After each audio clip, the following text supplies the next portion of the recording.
गोगा जी का इतिहास। जहारवीर गोगा जी इतिहास 10वीं-11वीं शताब्दी का कलिकाल का समय था। वर्तमान राजस्थान के तत्कालीन राजपूताना में मंडोर और शाकंभरी के धर्मस्थान राजसत्ता के केंद्र जाने जाते थे। बीकानेर, जयपुर, अजमेर, उदयपुर और कोटा आदि के राज सिंहासन बाद में भी समय समय पर विरासतन स्थापित होते रहे। कर्नल जेम्स टांड ने मरुभूमि का वर्णन करते हुए अपनी पुस्तक में लिखा कि मंडोर भूमि मरुस्थल की प्राचीन राजधानी है और हिसार का पुराना किला इसके ईशान कोण में और आबू नहर वाला और बुरी दक्षिण में 8वीं शताब्दी से लेकर 13वीं शताब्दी तक चौहान राज में अजमेर से सिंध की सीमा तक फैला हुआ था, जिसकी राजधानी अजमेर, नंदौल, झालोर, सिरोही और जूना चोटन थी। हिंदुवती यह प्रदेश इंदु जाति के राजपूतों के बसने के कारण जो प्रतिहारों की प्रसिद्ध शाखा है, जो मंडोर के राजा थे, इंदुवती कहलाता है। यह भलोत्तर से उत्तर की ओर जोधपुर की राजधानी से पश्चिम की तरफ फैला हुआ था और गोगा स्थल इसको उत्तर की तरफ से घेरे हुए है। इंदुवती का थल करीब 30 कोस की परिधि में है। गोगादेव का थल चौहानों के वीर रसपूर्ण इतिहास से प्रसिद्ध है। गोगादेव, जिनको बागड़ के देवता भी कहा जाता है, इतिहास की अलग अलग पुस्तकों से गोगा जी को अनेक नामों से उच्चारित किया जाता है और श्री जहारवीर गोगा जी आज भी एक अवतरित शक्ति के रूप में पूजे जाते हैं। श्री गोगादेव ने तत्कालीन ददरेवा स्टेट के महाराणा जेवर सिंह के घर पर अवतार लिया था। राजा महाराजा और राणा महाराणा के नाम से प्रचलित राज सत्ताओं के हिसाब से उस वक्त मंडोर, सपादलक्ष्य और शाकंभरी के सत्ता केंद्र विद्यमान थे, जो चौहान वंश के तौर पर सांबर से विस्तारित हुए। महाराणा जेवर सिंह को भी आम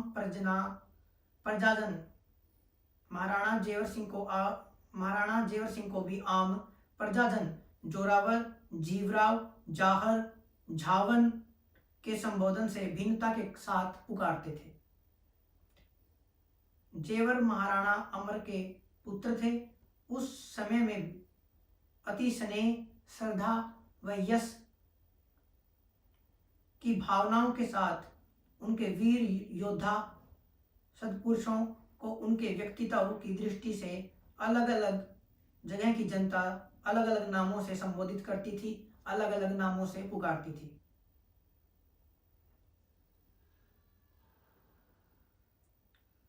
महाराणा जेवर सिंह एक अति धर्म परनेन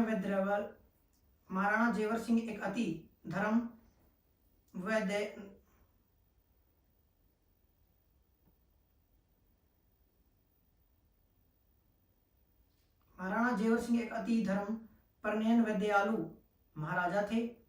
महाराजा जेवर की शादी हरियाणा राज्य में स्थित सिरसा के ठाकुर कुंवरपाल की पुत्री बाछल के साथ हुई थी। महारानी बाछल भी एक अत्यंत धर्म पालक महिला थी। वह प्रतिदिन सैकड़ों गरीबों, अनाथों व साधु संतों को भोजन कराने के पश्चात खुद भोजन करती थी। पूरी अच्छी तरीके से सनातन का पालन करती थी। महाराणा जेवराज सिंह के राजमहल और राज्य क्षेत्र में आदि शक्ति मां गायत्री व सतचंडी हवन अभिषेकों के धार्मिक अनुष्ठान होते रहते थे। बाछल रानी की एक ऐसी तपस्या और भक्ति देखकर एक गोरखपंथी साधु ने यह भविष्यवाणी की थी और माता बाछल के गर्भ में जो जातक पैदा होगा वह भगवान विष्णु का अवतार और परम शिव भक्त होगा। ये भविष्यवाणी पहले ही कर दी गई थी।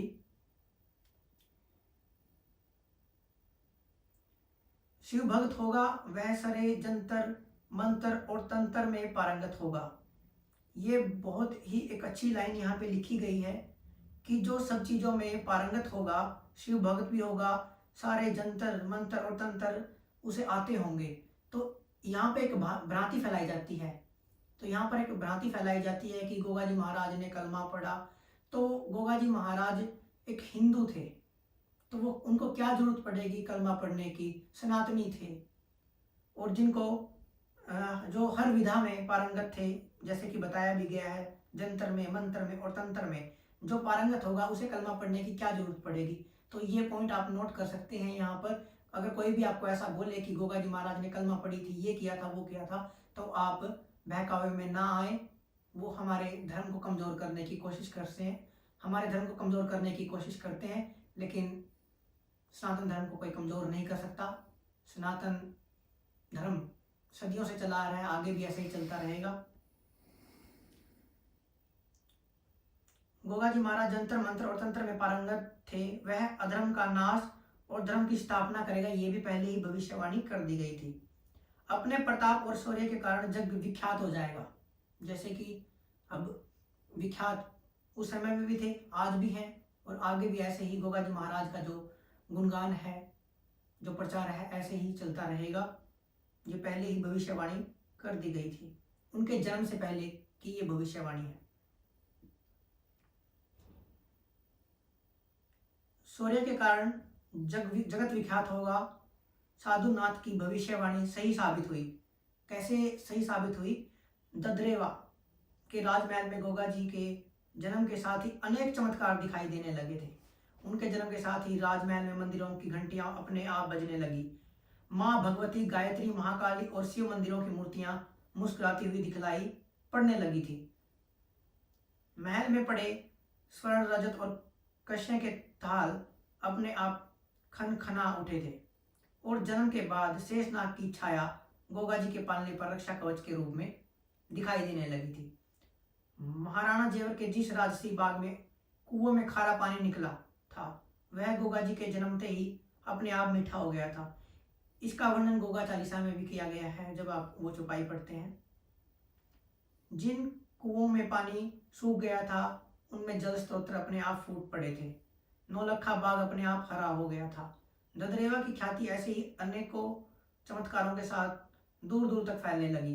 कालांतर में जहां जहां भी चौहान और राठौड़ वंश का साम्राज्य था, वहां पर गोगा जी का शौर्य साम्राज्य फैलने लगा था। आज भी गोगा मेडी मंदिर में 10 लाख से ज्यादा श्रद्धालु प्रतिवर्ष यहाँ धोख लगाते हैं, मनोकामना मांगते हैं गोगा जी महाराज से, और विश्वास के साथ आते हैं, और उस विश्वास को गोगा जी महाराज बनाए रखते हैं, और गोगा जी सभी भक्तों की मनोकामना पूर्ण भी करते हैं। ये आज भी इस चीज का प्रमाण है, गोगा मेडी मंदिर, बागड़ धाम, जैसे कि आप देखते भी हैं।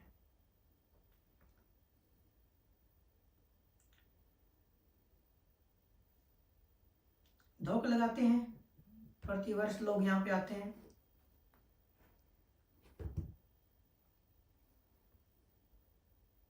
धोख लगाते हैं लोग, प्रतिवर्ष यहाँ पे आते हैं, और बाबा गोगा जी महाराज चमत्कार करते हैं। और काफ़ी जो लोग काफ़ी समय से परेशान होते हैं, वो मात्र एक बार आने से ही बागड़ धाम में लगातार उनकी मनोकामना है जो पूर्ण हो जाती है। मान्यता है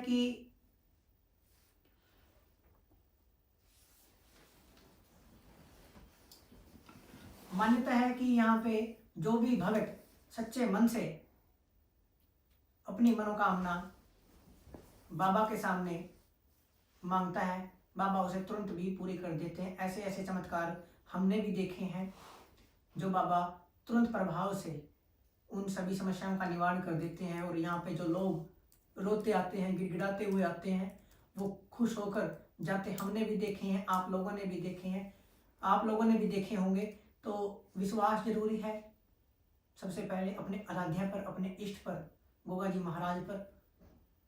तो विश्वास के साथ ही जब आप यहाँ पे आते हैं, तो गोगा जी महाराज उनकी मनोकामना पूर्ण भी करते हैं। गोगा जी की पूजा विधि का हम वर्णन कर लेते हैं, क्योंकि वीडियो लंबी हो सकती है। आपको संक्षिप्त में बता रहा हूँ कि गोगा जी की जो पूजा विधि है वो भी आपको बता देता हूँ। कि सुबह उठकर सबसे पहले आपको स्नान करना है, गोगा जी की मिट्टी से मूर्ति बनाएं, या फिर मार्केट से आप मूर्ति ले सकते हैं, या बाबर धाम से आप मूर्ति लेकर जा सकते हैं। प्रतिमा जरूरी है, क्योंकि जब आप प्रतिमा के सामने अपनी प्रार्थना करते हैं, गोगा जी महाराज के स्वरूप के सामने प्रार्थना करते हैं, तो अपने भाव जब आप गोगा जी महाराज के सामने प्रकट करते हैं, तो मेरे गोगा जी महाराज उन भावों को समझते हैं, और उन भावों को जैसे भक्त अपनी सच्ची मन से जब प्रकट करता है, तो उसके श्रद्धा और भक्ति को देखकर उसे फल भी दे देते हैं। इसमें भी कोई संदेह नहीं है। गोगा जी को चावल, रोली, वस्त्र आदि आप पहना सकते हैं। घोड़े की बात अगर हम करें, गोगा जी का जो नीला घोड़ा है उसे आप दाल रख सकते हैं उसके लिए।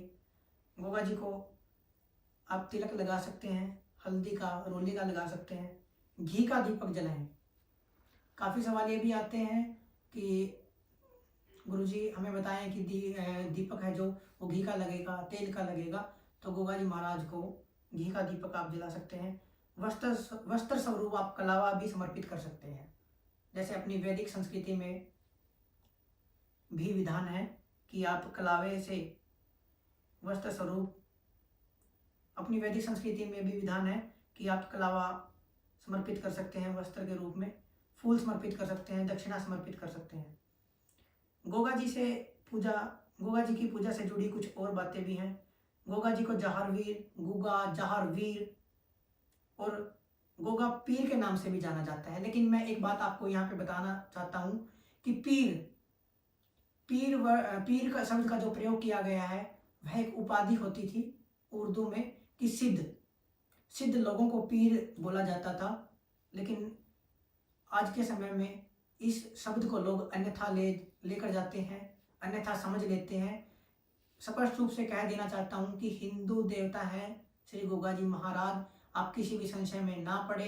अगर कोई आपको भटकाने की, बहकाने की कोशिश कर रहा है, तो आप समझ जाइए कि आपको वो अपने धर्म से अलग करना चाहता है, आपको बहकाना चाहता है। हिंदू देवता हैं, वीर हैं, जहार वीर। आप लिख सकते हैं, नोट कर सकते हैं इस बात को। अगर कोई भी आपको बोले कि जहार पीर है, पीर एक उपाधि है। उस समय सिद्ध लोगों को ये उपाधि दी जाती थी, और गोगा जी महाराज हमारे सिद्ध हैं ही, तो इसलिए लोग उन्हें जहार पीर बोलते थे। गोगा जी को नागों का देवता इसलिए कहा जाता है। अब नाग देवता की बात करते हैं। नाग देवता क्यों इनका नाम पड़ा? इसलिए पड़ा कि भाद्रपद महीने के कृष्ण पक्ष की नवमी को गोगा नवमी जो मनाई जाती है, इसलिए गोगा नागों का देवता इन्हें बोला जाता है। वाल्मीकि समाज के मुताबिक गोगा देव की पूजा सावन महीने की पूर्णिमा से ही शुरू हो जाती है और 9 दिनों तक चलती है। गोगा नवमी के दिन घोड़े को चने की दाल आप खिलाने की परंपरा भी है, जो कि प्रिय घोड़ा था, नीला घोड़ा गोगा जी महाराज का, तो उसके लिए आप दाल रख सकते हैं। घर की महिलाएं संतान की रक्षा के लिए गोगा जी की पूजा भी करती हैं। ये भी एक विशेष रूप से पूजा गोगा जी महाराज की जाती है। जो निसंतान है महिलाएं, वो गोगा जी महाराज के व्रत भी करती हैं, पूजा भी करती हैं। तो आपको ये वीडियो कैसी लगी आप कमेंट सेक्शन में ज़रूर बताएं। और विशेष रूप से होली आने वाली है, तो विशेष रूप से हम होली के ऊपर आपको गोगा जी महाराज की कुछ अचूक उपाय भी बताएंगे। होली से पहले आपको वीडियो मिल जाएगी, जिसमें हम आपको ऐसे अचूक उपाय बताएंगे जिनसे आपकी जो भी समस्याएं हैं घर में, चाहे वो प्रेत बाधा की अगर हम बात करें, व्यापार से संबंधित समस्या की बात करें, या कारोबार से संबंधित समस्या की अगर हम बात करें, संतान से संबंधित समस्या की बात करें, कलह व लड़ाई झगड़े की घर में समस्या है उसकी बात करें, वो सब अचूक उपाय आपको होली से पहले वीडियो मिल जाएगी।